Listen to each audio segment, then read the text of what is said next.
Hello guys, so welcome to the next episode. This time I talked to Danielle Carnahan about the welfare of elephants. She is currently actually in Nepal working on helping a specific bull elephant and also collecting more data for her own research. She is also visiting different facilities while she's there. And she is a wildlife conservationist and very passionate about ethical wildlife tourism. And she's also a huge advocate for the welfare of especially Asian elephants. In this episode, we talked about the so-called training program for young elephants who are later then being used in the tourist industry. We also talked about things regarding the treatment and the management of elephants that are often misunderstood by Western tourists while traveling there. Also about the breeding programs and what kind of mental impact it has on both female and male elephants. I learned something actually about the reproduction cycle of this species, but I also learned a lot more, and I hope that you learn something new stuff today too.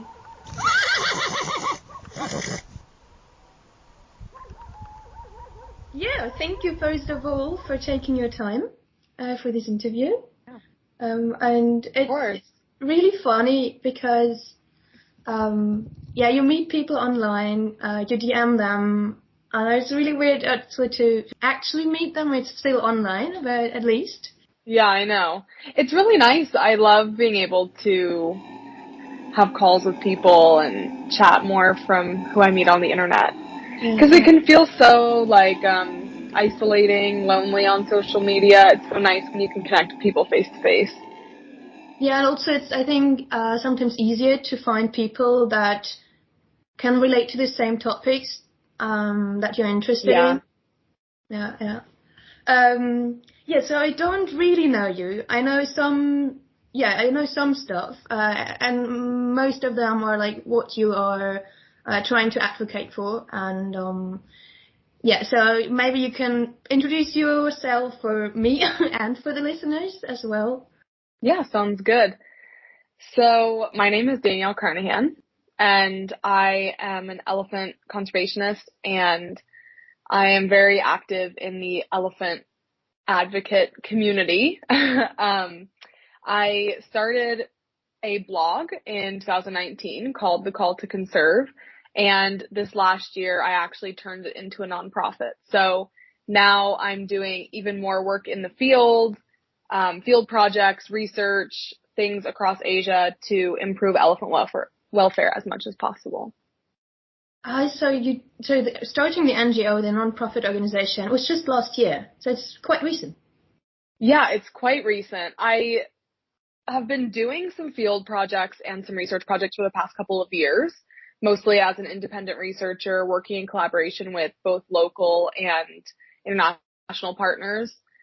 But I hadn't turned it into an official nonprofit until last year. Partially because the paperwork takes forever and partially just because I was waiting to see exactly which path I wanted to take. Working in conservation definitely is not linear sometimes, you sometimes have to go back for more schooling, decide on a different path. So after doing some research in the field for a while and working independently, I decided I really wanted to turn my blog and brand into a nonprofit so that I could do a bit more fundraising for projects that might not be nonprofits that do need money to improve the welfare of their elephants. There's so many elephants around Asia that are, whether they're giving rides to tourists or in a more ethical environment, are not nonprofit models and are in such desperate need for support and funding. And it's so hard to come across. And so I figured by developing my nonprofit, I would be able to more actively assist locals who want to give back to conservation, want to give back to elephant welfare, and do the best by their elephants that they can, but just don't have the resources. So I never want to come in and tell anybody how they should be doing things, what they should be doing, but amplify their voices and their ideas and bring any tools that they might need to succeed in what they're doing, because sometimes it's just not as accessible for people in Asia as it is for someone like me in the US. So you did research for some time. Like, what kind of schooling did you go to? So I got my master's in 2019 in conservation medicine, and my program was through a vet school. It was through Tufts Vet School in Massachusetts. And the program looked at conservation from a One Health perspective. So analyzing how human health, environmental health, and wildlife health are all interconnected and approaching conservation solutions from that lens. It was amazing because the program brought together people of so many different interests. Yeah. There are people who go on to work for in human health, like in hospitals with children, people who go on to work in environmental protection, a lot of people go on to go to vet school. So there are people who not just wanted to work with wildlife, but wanted to also work with humans or in like zoonoses, in disease transfer between humans and animals, aspects of conservation that people don't often think of, but are in the conservation field, because whether we like it or not, we are animals and we are so connected to our environment and we are a part of the ecosystem. So learning about conservation topics through that lens was really, really interesting, just to tie in how connected we are and also bring in the more human elements of even topics like human wildlife conflict and bringing the compassion to people as well as the animals. I think so often people in the conservation field villainize humans and it's easy to do. But it's so important also to remember that we need to protect ourselves too. And we are often living in environments like I'm in Nepal right now, and there's so much human wildlife conflict, and there's people who have their houses knocked down in the middle of the night by wild elephants. Like, that's just something that you can't necessarily relate to when you're living in a more Western country where those things just don't happen. So it's easy to sit back and say, well, people just need to be more tolerant of sharing their space with animals. But definitely doing my master's made me realize more of the dimensions of conservation, as well as more coursework in veterinary sciences and learning more about animal health. So it was a really interesting program. All that to say, I have a master's in conservation medicine. Okay. So then the research that you did in the field was related to your master or was part of the master?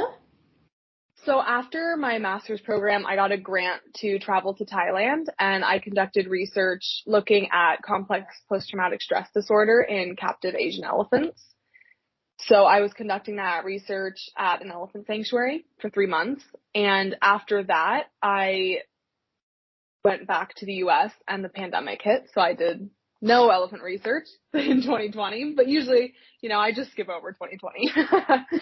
And then I traveled to Nepal in 2021 and was assisting at a sanctuary and started getting really interested in doing more research looking at bull elephants in particular, because as I've traveled around Asia, I've just seen how difficult it is for facilities to manage their bull elephants in captivity, partially because they go into must, whereas females don't. So when they go into a reproductive period where their testosterone levels are heightened, and a lot of times they are much more aggressive to humans during this time period, and they're more difficult to manage.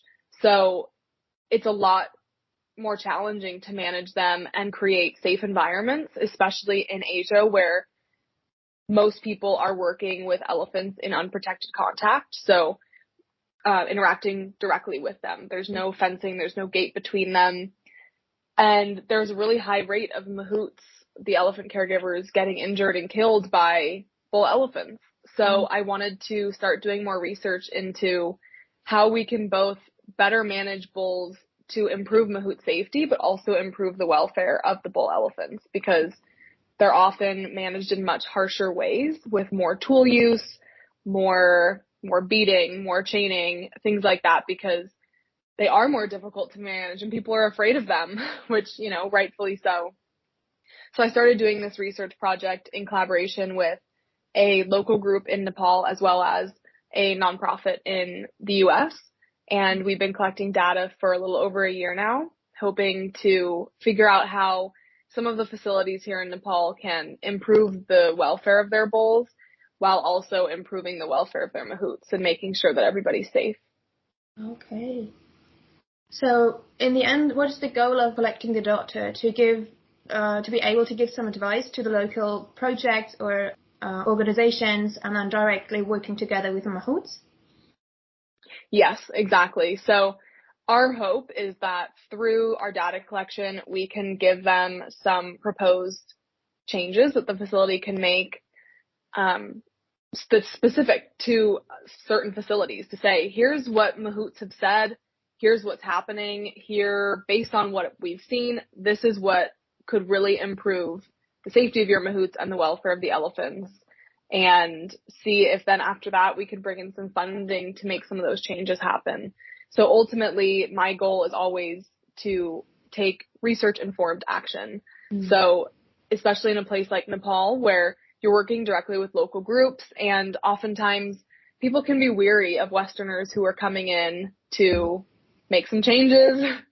And so it's really important to establish the relationships and do your proper research and say, okay, we've been at this facility for several years. This is the data we've collected. This is the conclusions we've come to. Here are our recommendations. Now what can we do? What are some next steps? I think that that's such a good way to approach working in other countries, to not swoop in and just try to change things without having any knowledge of the way that locals are working. Yeah, absolutely. Yeah, I totally agree with that. Yeah. A funny thing that was, because I mentioned having this interview with you to some friends and also to my family, and I told them that you are now in Nepal. And then I think one of them, I don't remember who it was, I was really surprised to hear that there are elephants in Nepal. And so he was joking about, 3,000 meters up in the mountains, there are elephants or what? So yeah, that was his picture of elephants and where they're located. So where can we find Asian elephants? In which countries of Asia? Because Asia is big; it's a continent. Yeah, Asia is huge. And it's funny because I think so many people have that perspective of Nepal, because it is such a small country too. And so people think that the Himalayas just take up the entirety of the country, when in reality, Nepal has 3 different regions. So they have the mountain regions, which is up far north. And then they have the hilly region, which takes up the majority of the country. And then the very bottom of the country is called the Terai. And that's where the national parks are. And it's right on the border of India. So down here, we're completely at sea level elevation, and it's incredibly hot. And it's very similar landscape to what you would see in India. So that's where the elephants are. The elephants are not in the mountains, that's for sure. But you can find Asian elephants in many, many areas throughout Asia. So they're in Sri Lanka, India, Nepal, Thailand, Cambodia, Laos, Malaysia, Indonesia. You can find elephants in China, certain regions.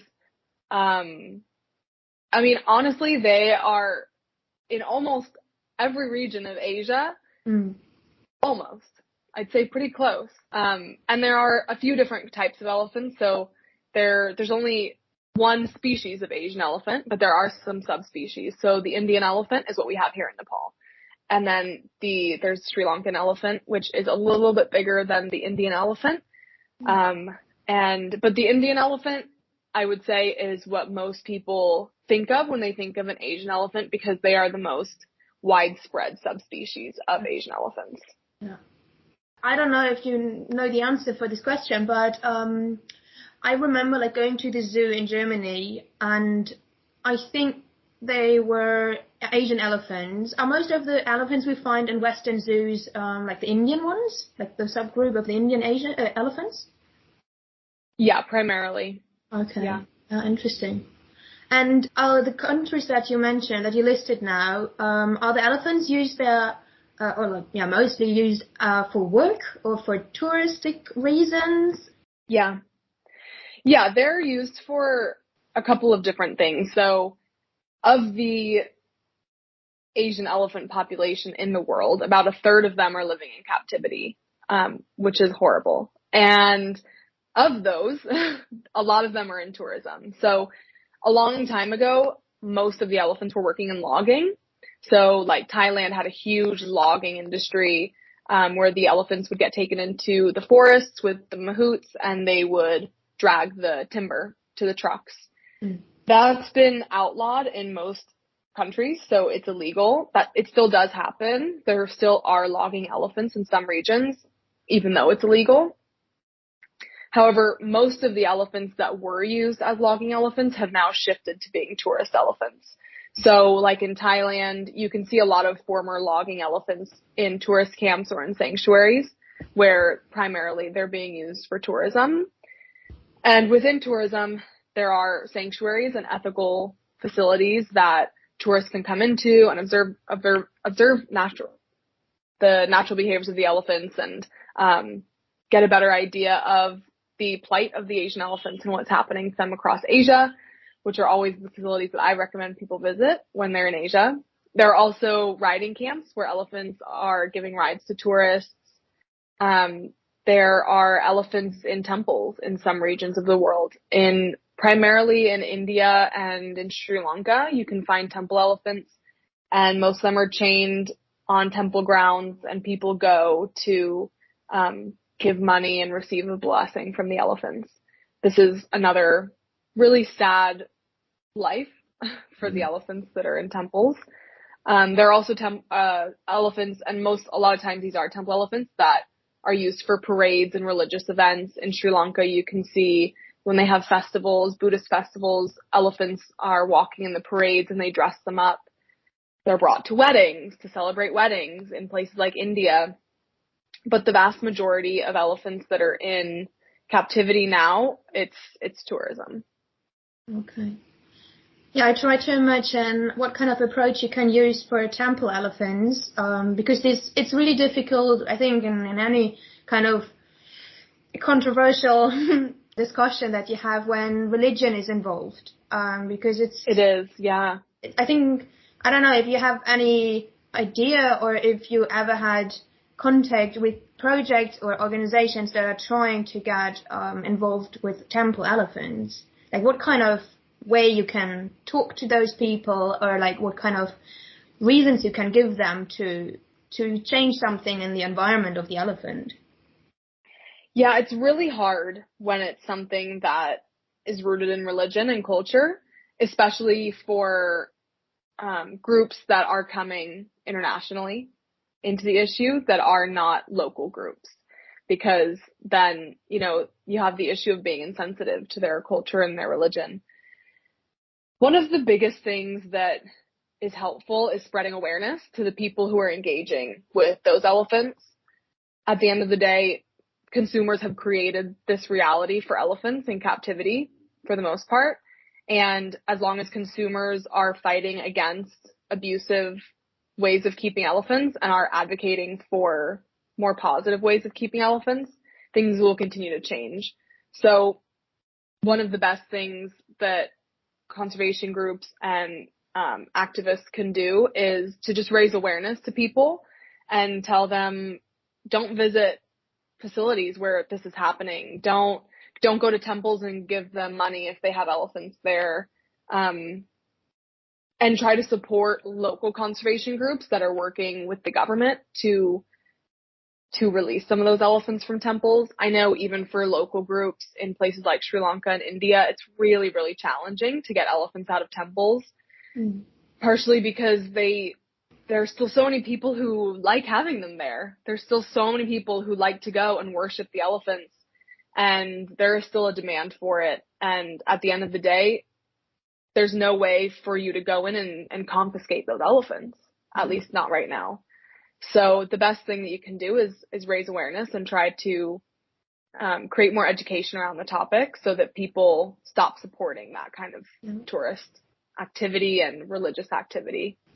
And tourists that go to those countries, I would say like mostly or mainly Western tourists, you try to spread awareness by using Instagram and other social media.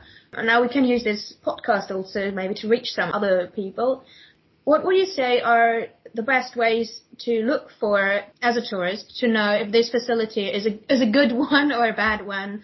Or like, what are some things that I might recognize to know, okay, this is a way of what is needed, because it's still a wild animal. So there are some things that needs to be done to make it safe enough for humans to be around this animal, but might be misunderstood by people that have not really an idea of that topic.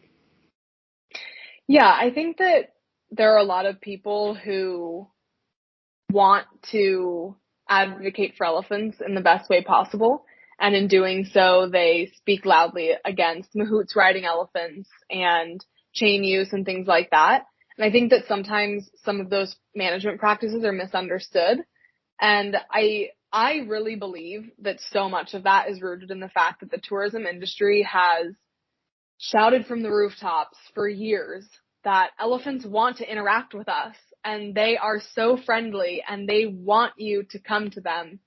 And it's created such a perception that elephants are these friendly animals like dogs. You know, they've made them out to be so domesticated when that's just not the truth. The truth is that they are wild animals and they've been trained in harsh ways to be submissive, but they're still incredibly dangerous and at any moment could turn on somebody, whether it be the mahout or a tourist. So it's really, really important that people are aware that even in ethical facilities, certain management tactics are used. In many facilities, that means sometimes the mahouts have to ride the elephants. That means sometimes an elephant has to be chained for one reason or another. Maybe it's a medical procedure and it's the safest option if the elephant is staying in one spot. There are several sanctuaries where instead of putting the elephants in enclosures at night, they put them on a really long chain in the jungle. And many elephants do better with this because they're in their natural environment still. They're able to graze, they're able to walk around, but they are not able to wander into a farmer's field and potentially get injured because the farmer's upset that they're eating all their crops. So there are certain management tactics that are used in facilities around Asia. And it's important not to look at, you know, a social media post from an elephant sanctuary and say, well, a mahout is riding one of the elephants, so this must be a bad place. Because that's not always the truth. It's just such a complex situation when you're managing such dangerous animals. I would say some of the best ways to determine if a facility is ethical is to do a deep dive into their social media and their online presence. So what I really like to do is not really look at what the facility is posting on their social media, because of course they're going to post what they want you to see. I a lot of times look at their location tag on Instagram and look at the photos that have been tagged at their location and look at the photos that they've been tagged in, because those are from tourists that may or may not be advocates for elephant welfare. They're just posting photos from the facility. So sometimes that can give you more of an insider look into the activities that they're allowing, because, you know, in places like Thailand, it's so common that you pick up a brochure or a pamphlet and on the front it says, no riding, come visit this elephant camp. And you show up and they're like, do you want to ride this elephant? And you're like, your brochure says no riding, because there's just so many buzzwords now in the tourism industry where they know what tourists want to see and what they want to hear, but they're still willing to offer it if you pay for it. Yeah. So looking a little bit deeper into the online presence of a facility, you can sometimes find those slip up moments of if they are offering riding, if they're offering shows, if they're offering bathing, if they're offering any of these kinds of close interactions that either could be dangerous or compromising elephant welfare. The other thing I like to tell people is, as a consumer, you have so much power, more than you even realize, and you can make any facility ethical by choosing to be ethical in your consumption. Yeah. And if you go to a facility and they say, hey, yeah, I know our brochure says no riding, but do you want to ride this elephant? Yeah, you can leave and say, I'm not giving you my money. That's one way. Or if maybe you've already paid and you're kind of feeling bad because you're like, oh, I supported this place and they're letting people ride their elephants. I don't know what to do. The best thing you can do is just ask for something different from the facility. Say, no, I don't want to ride your elephant. I want to go on a jungle walk with your elephant. Or can I just sit and you can give her some food and I can I can watch your elephants and I can learn about them. Can I talk to the mahouts about what it's like managing elephants? Can I just learn about the elephants? Mm-hmm. I don't want to ride on top of them. I don't want to bathe them. I don't want to do any of these kinds of activities. And by doing that, not only are you not engaging in a harmful activity, you're giving that elephant a break in their day from whatever harmful activities other people are doing. And you're also letting that facility know that there are tourists who will still pay and show up to do something better. And you can switch to an ethical model. And things like that make a huge impact and really help people like me who are trying to convince elephant owners to change their model. Because at the end of the day, people who work in elephant welfare, elephant conservation, who are trying to improve captive elephant welfare, the number one thing that you hear when you're talking to elephant owners is, I just need to make money.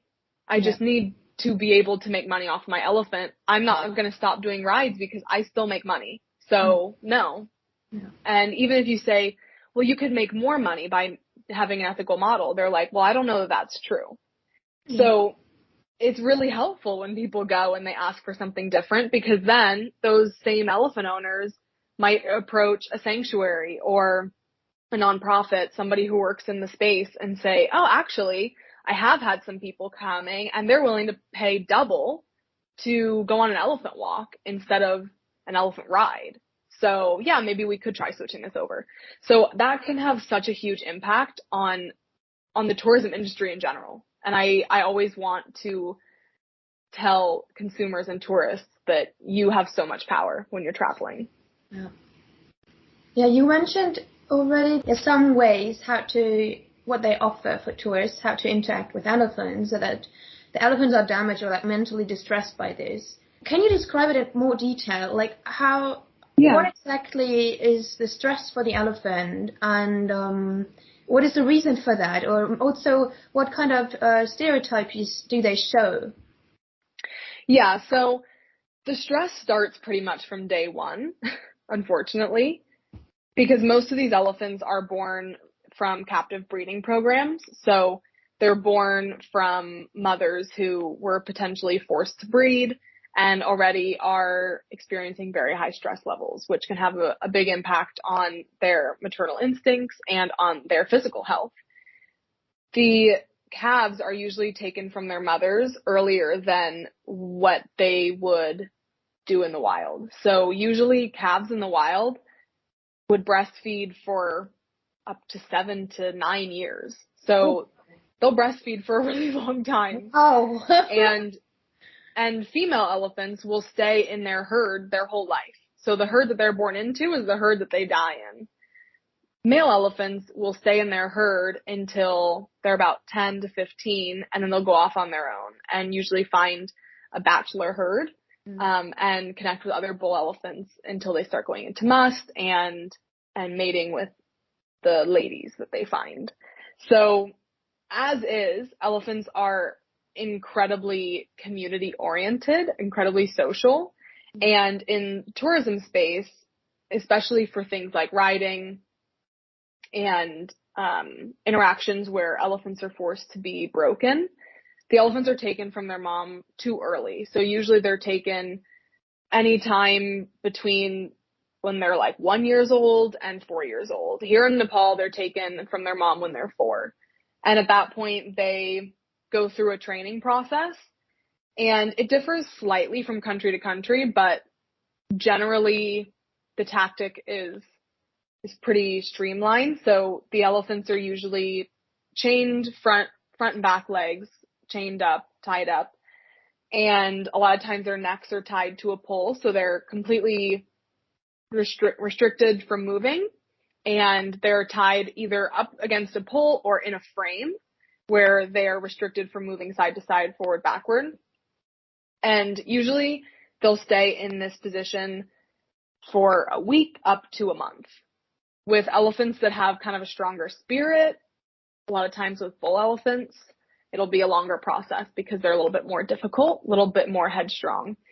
During this time, they're basically training elephants to forget their instincts and submit to humans. So it's not normal for an elephant to be comfortable with a human on their back. It's not normal for an elephant to go into certain positions and pose for photo opportunities. So during this time, the elephants are trained often they use tools like bull hooks, they use fire, they use chains, they use ropes, and they really just beat the baby into submission and train them to do different postures. They retrain them on how to walk slowly next to a person, how to listen to commands. After this training process is over, the elephant usually does not go back to their mom full time. Sometimes they will have moments in their day where they're in the same herd as their mom. Sometimes they won't. Really depends on the country and facility. But this process in general is a starting place for trauma because they are separated from their mom too early, which is pretty much the most stressful thing you can do to an animal or even a human. Yeah. And then they're undergoing all this beating and yelling and screaming, and they don't know what's going on. So this is where a lot of those repetitive stress behaviors begin as coping mechanisms during the training process. So a lot of them can't move a lot. They'll kind of move side to side, forward, backward, bob their head up and down, and those behaviors will stick with them for a lifetime. After they come out of the training, as they are then either giving rides or, whatever they're doing in the facility that they were born in, the stress continues as they are forced to interact with people. So one of the most stressful things for elephants is constant human interaction because, again, they're wild animals and it goes against their instincts. So in the research that I was doing for my master's looking at trauma in captive elephants, we found that tourist elephants had a much higher rate of behaviors consistent with trauma than elephants that had come from logging, because elephants that are in tourism are just constantly being bombarded with new people, new faces, people coming up and touching them and, crawling all over them. And they have no autonomy over their bodies. And that is incredibly stressful. Not even to mention the physical harm of riding elephants when they put a saddle on their back and load it up with people.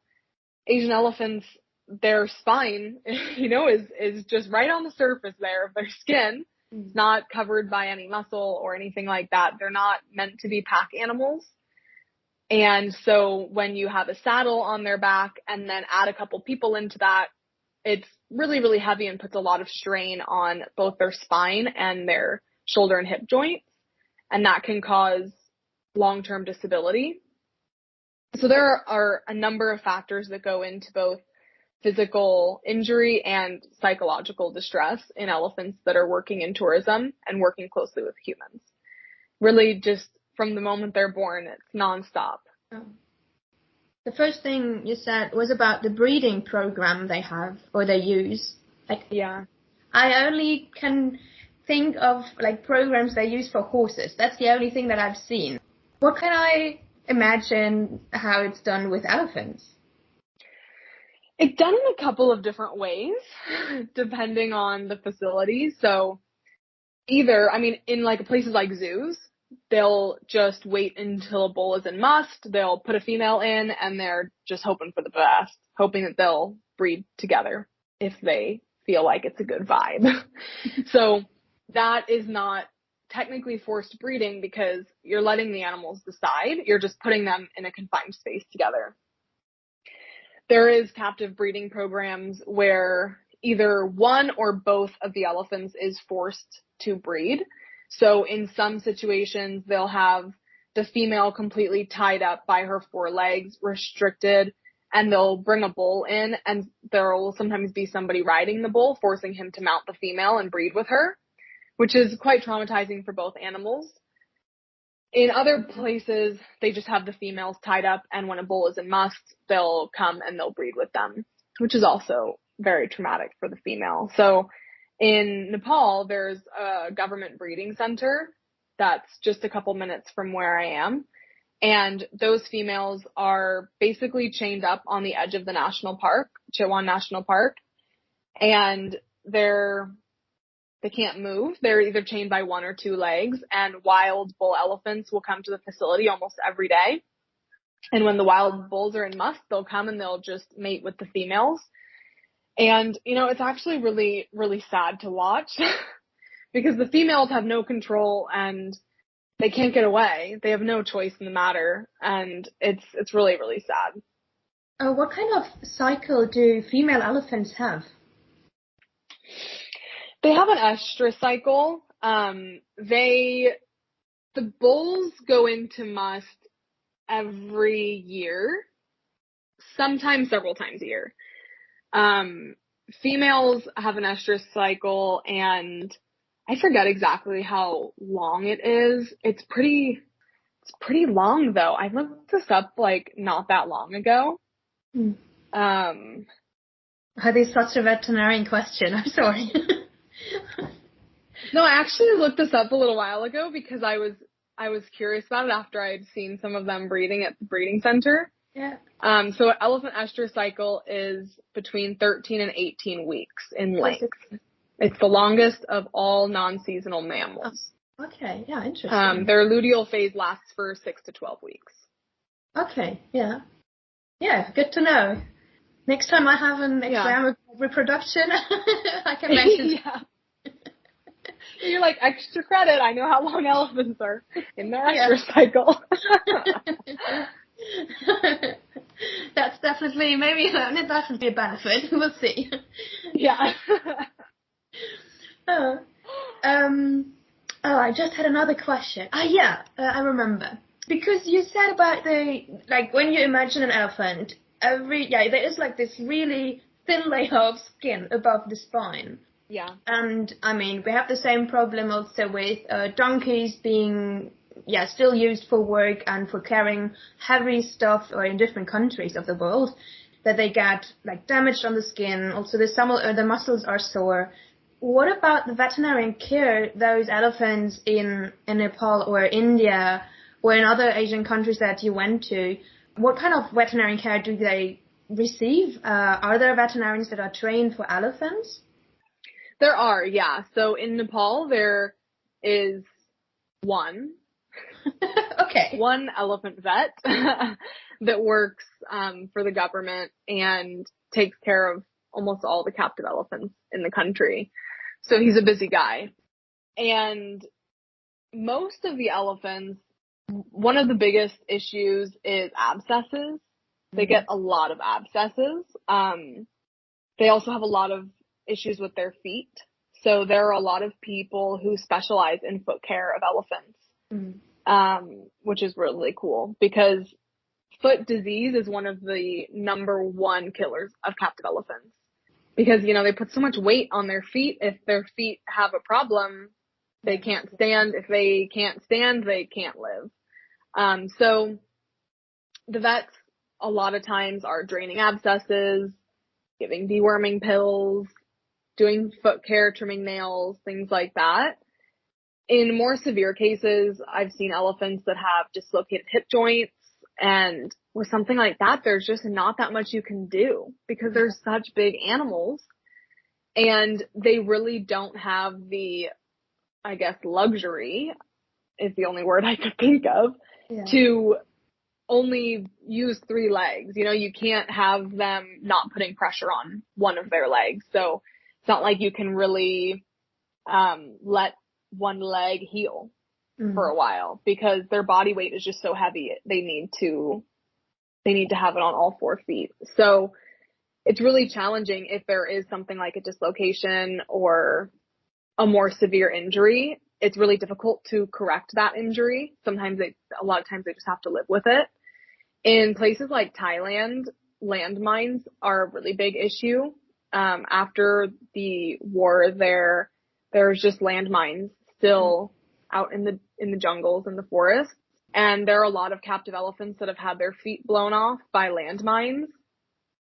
And I've done some treatment on some of those elephants. Like I said, I'm not a vet, but elephants have very specific veterinary needs. So in many situations, you don't necessarily need to be a vet to do treatments because usually you're just applying topical medicine.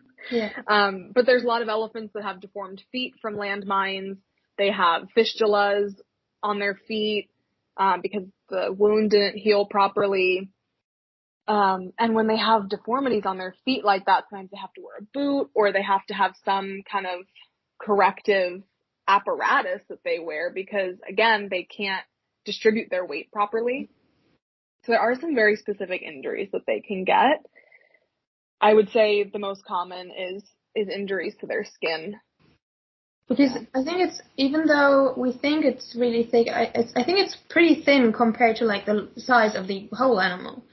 Yeah, it's very easy to injure as well. I mean, even if they scratch too hard against a tree, they'll make themselves bleed. I mean, people think that elephant skin is so thick that they can't feel, the bull hooks or any of the apparatuses that are used on them, but they definitely can feel it. Yeah. And they're not as tough as we would think they are. Yeah, the picture the tourist industry tried to make up was about these big but gentle giants. So it's true, like at least the skin. Yeah. You described the babies or like the really young elephants being taken away from the mother and then chained up in a standing position. What about sleep? I mean, I know that they also can rest or sleep while they're standing, but usually the younger ones still need also some time laying down to have a really deep sleep. Yeah. Almost all elephants will lay down to sleep unless they have some kind of injury that prevents them from actually being able to lay down. Almost every elephant will lay down, at least for a portion of the night. A lot of times they'll lay down for like an hour and they'll sleep and they'll get up and they'll walk around and they'll come back and they'll lay back down. That's if they're able to do that, if they're not chained in one spot. When they're chained, in most circumstances, they can still lay down. So especially if they're only chained by one foot, it's pretty easy for them to lay down and get back up. If they're hobbled, which is where their two front feet are chained together, it can be more difficult. Most of them can still manage to find a way to do it. They're pretty good like that. But it's hard because a lot of times when you see an elephant laying down, when they go to get back up, they kind of have to like swing their top legs to hoist their body up because they are giant. And so sometimes it can be challenging when they're hobbled, but since so many of them are hobbled almost full time, they definitely adapt to it. So that hasn't been a huge issue that I've seen in the elephants that I'm around, but I always think about that when I see elephants that are chained by four legs or, chained on a really tight chain, that they have no ability to move at all. It's horrible. When you see those, I mean, now again, you are in the country where you see maybe every day elephants being chained or being treated in a not very friendly way. How do you deal with that? It's also, I think, very hard for you because also in the beginning you said that like this One Health approach makes you also realize that it's also about the people, the humans that are being distressed or being in stress because of their work, because they also, this means you have at least a certain amount of empathy for those animals and you feel with them. What kind of coping mechanisms do you have? I mean, I hate to say it, but you definitely get desensitized to it over time.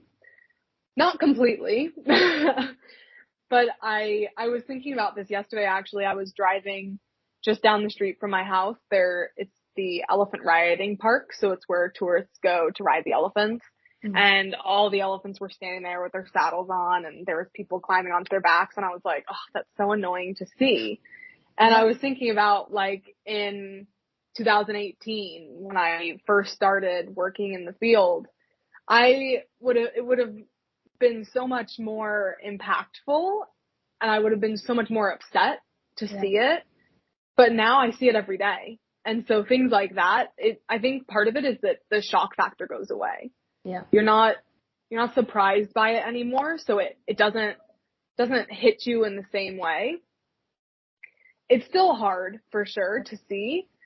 And especially, I mean, there's certain things that I never really fully get used to. Like, a lot of times when the elephants are walking by on the street and you hear a mahout hit the elephant, like with a stick, and it makes such a specific noise and I hate it. And I always run out of my house and I'm always like, stop doing that.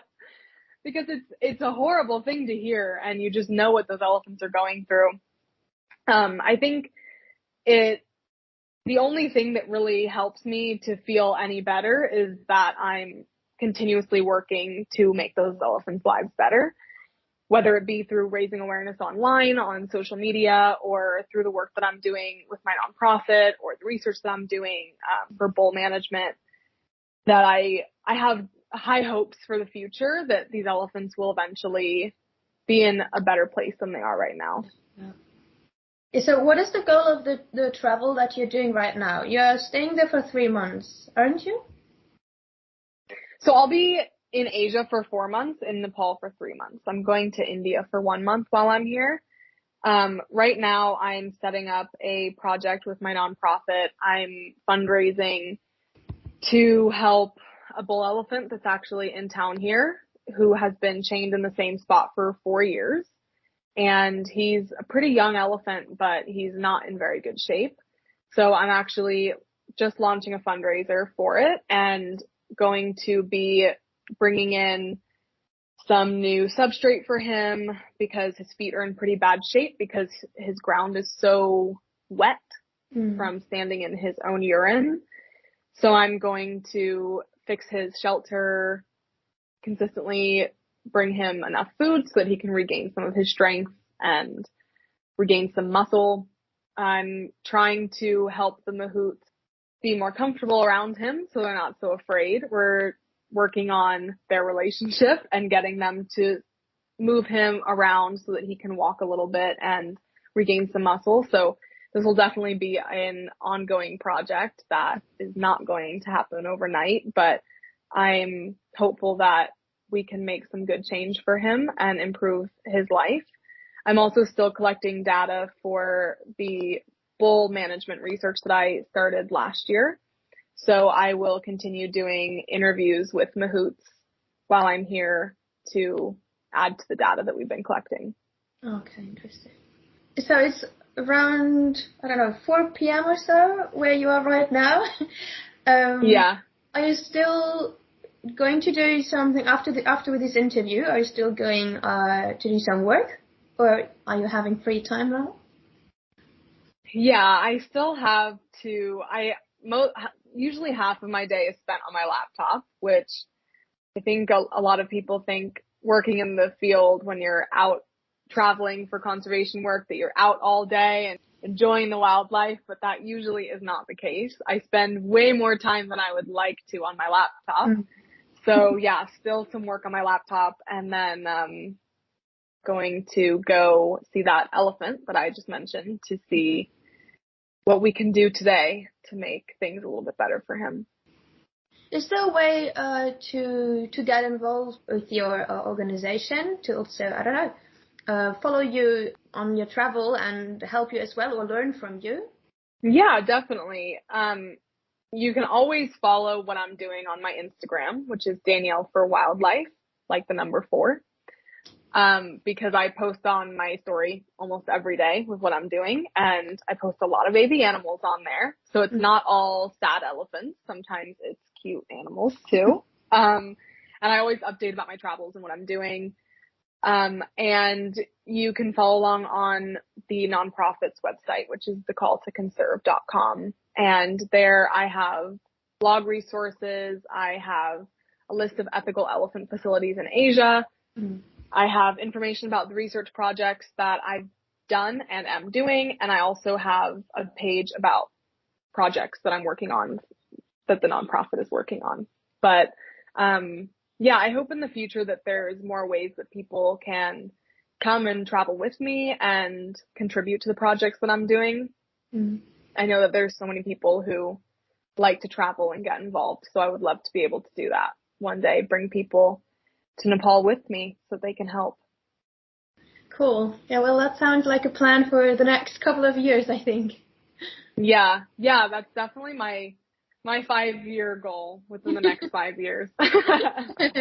Well, yeah, it keeps you busy.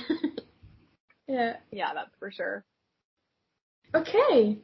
Thank you very much. I think, yeah, we have talked now for almost an hour. It was great.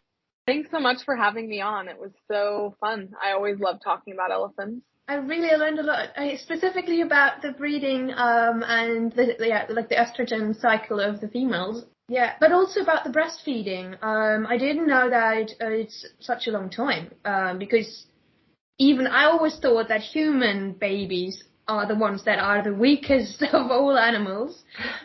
Calves are, I mean, they're so cute when they're first born, but they are also incredibly useless. They barely know how to use their trunk. You know, they really cannot survive without their herd. It's sad. For such a large baby, they can do very little, that's for sure.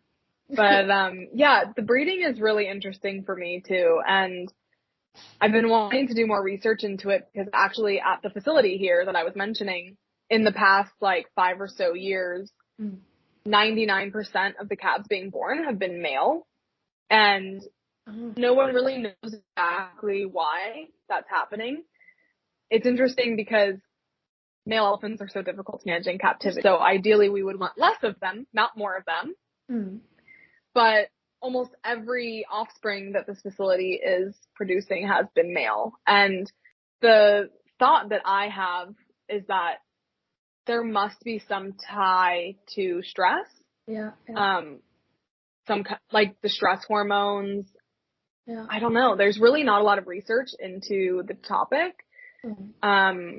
I know that there has been some research into similar topics in humans in cases of rape that human females more often have a male offspring than a female.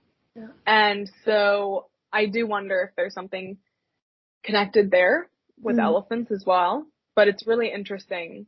There's so much to learn about elephant breeding and captive breeding practices. There's still so much that we don't know. And as sad as it is, it's also really, really fascinating. Yeah, so maybe someone who's listening will find their doctoral thesis or so in this kind of field. Yeah. And do this research about the breeding. And yeah, it's really fascinating.